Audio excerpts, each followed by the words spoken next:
নমস্কার বন্ধুরা, আমি কাবেরী রান্নাঘর থেকে বলছি। আজ বহুদিন বাদে আমি আবার এসেছি আপনাদের কাছে। আমি নিজের পার্সোনাল কাজে একটু খুব ব্যস্ত থাকায় আমি লং ভিডিও করে উঠতে পারিনি।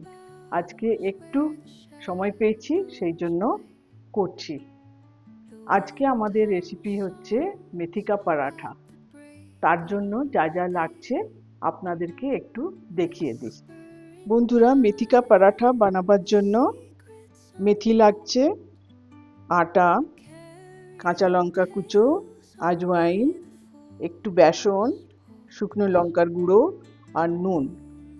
আর বন্ধুরা, এখন বাজারে খুব সুন্দর মেথি শাক উঠেছে, কাজেই এই সময় মেথি শাক পরোটা বানালে খুবই ভাল লাগবে খেতে। কাজেই আজকে আমি এটা বানাচ্ছি। বন্ধুরা, আমি এখানে 2 কাপের মতো মেথি শাক নিয়েছি, সেটাকে কুচিয়ে রেখেছি একটা কাঁচের বোলের মধ্যে। আর তার মধ্যে অল্প 1 চামচের মতো নুন দিয়ে দেব, আর অল্প জল দিয়ে এটাকে 10-15 মিনিটের জন্য একটু ভিজিয়ে রাখলাম। কারণ নুন দেওয়ার কারণই হচ্ছে এর যে তেতো ভাবটা আছে না, এটা অনেকটাই কমে যাবে, কাজে পরোটা করার সময় তখন আর তেতো লাগবে না। এবার প্রথমে এখানে 4 কাপের মতো আমি আটা নিয়েছি। এই আটার মধ্যে স্বাদ মতো নুন দিয়ে দিচ্ছি,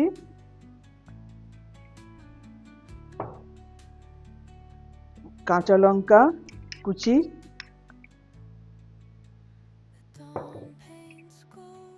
শুকনো লঙ্কা গুঁড়ো,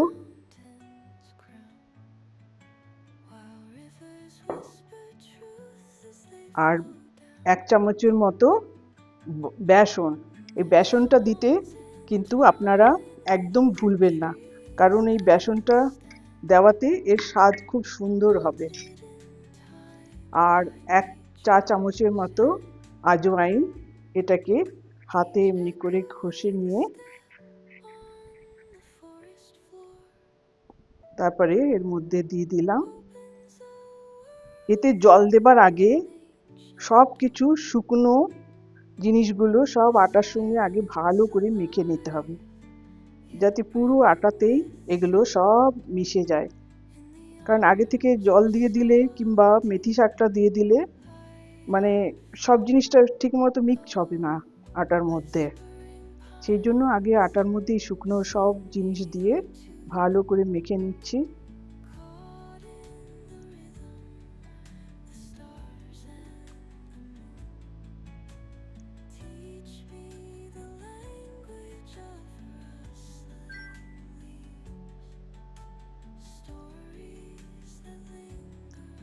আটার মধ্যে সব মেখে নিয়েছি বন্ধুরা। এবারে এই জল থেকে এই যে মেথি শাকটাকে কুচি করে রেখেছিলাম, এর থেকে জল ঝরিয়ে আটার মধ্যে দিচ্ছি।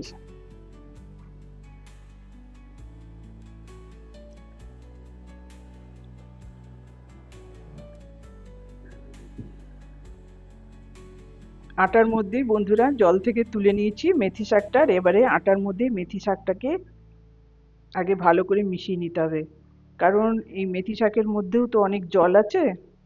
আগে থেকে জল দিয়ে দিলে জলের পরিমাণটা ঠিক মতো হবে না, আর এটা একটু শক্ত শক্ত করেই মাখতে হবে। কাজেই আগে ভালো করে মেথি শাকটাকে আটার মধ্যে মিক্স করে নিচ্ছি, তারপর অল্প অল্প করে জল দিয়ে মাখতে হবে।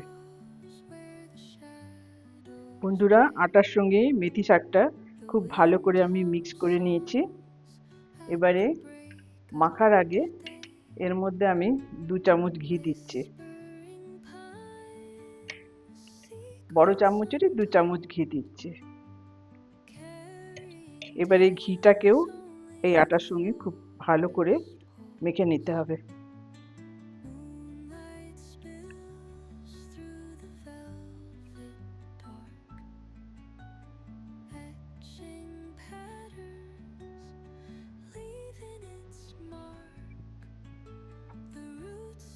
বন্ধুরা, ঘিটাকেও ভালো করে আটার সঙ্গে মিক্স করে নিয়েছি। এবার অল্প অল্প জল দিয়ে আটাটাকে মাখবো। বেশি জল আপনারা একদম দেবেন না, যতটা পরিমাণ মতো আটাটা মাখার জন্য ততটাই জল দেবেন।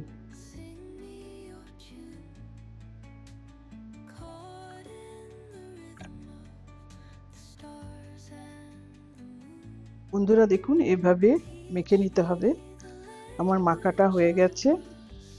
এবার এটাকে 10 মিনিটের জন্য একটু রেস্টে রাখতে হবে। সেই জন্য এর মধ্যে যাতে শুকিয়ে না যায় সেই জন্য আমি আর একটু ঘি দিয়ে এটাকে ভালো করে মেখে নিচ্ছি।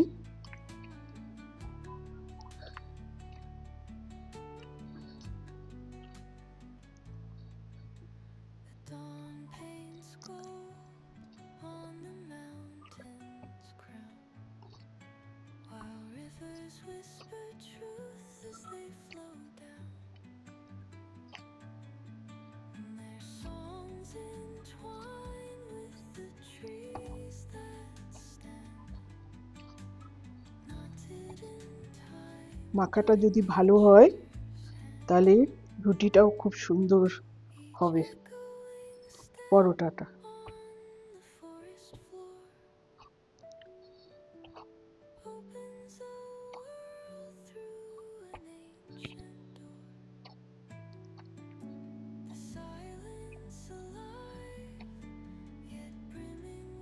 বন্ধুরা, এটা মাখা আমার হয়ে গেছে।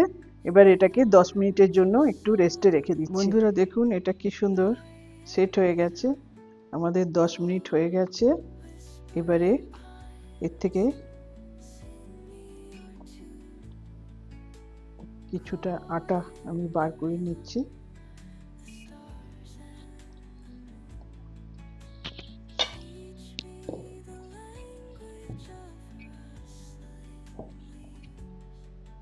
এতে অল্প একটু আটা দিয়ে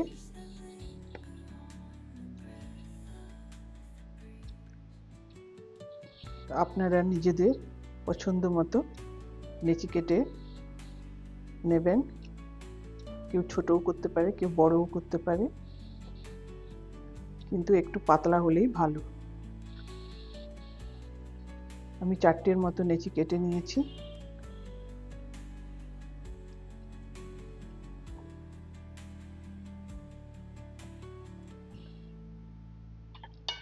এবারে এটা অল্প অল্প একটু আটা দিয়ে এটা তৈরি করে নেব।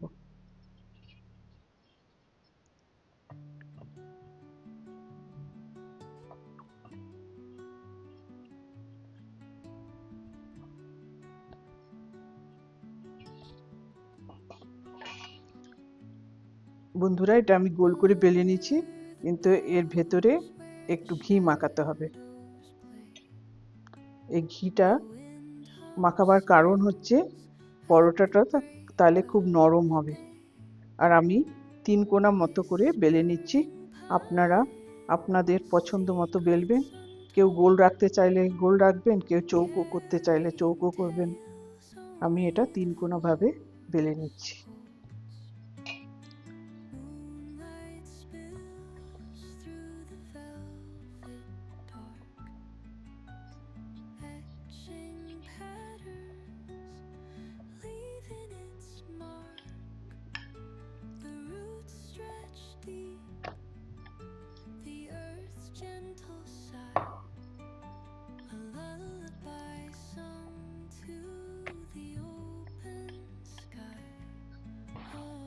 এই দেখুন, এভাবে আমি 3 কোনা করে বেলে নিয়েছি।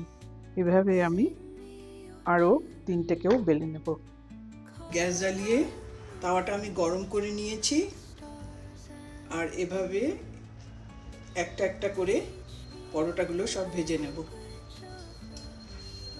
বন্ধুরা দেখুন, একটা পাট এভাবে হয়ে এসছে অল্প অল্প। এভাবে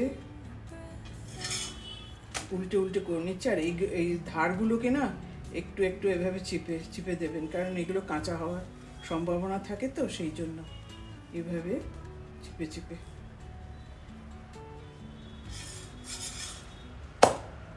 এই যে এই পাশটা হয়ে গেছে, এবার আমি এটাকে ঘি দিয়ে ফ্রাই করব।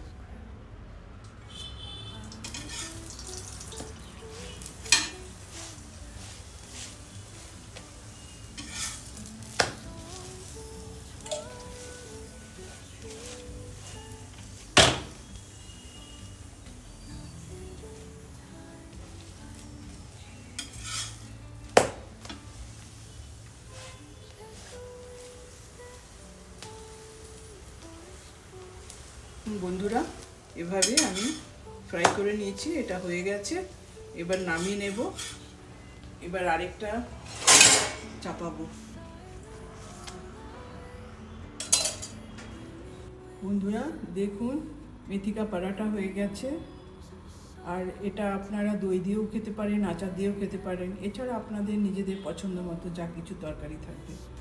আর এটা যদি আপনাদের রেসিপিটা ভালো লাগে তাহলে লাইক করবেন, শেয়ার করবেন, আর আমার চ্যানেলটাকে সাবস্ক্রাইব করতে ভুলবেন না। ভালো থাকবেন, সুস্থ থাকবেন। নমস্কার।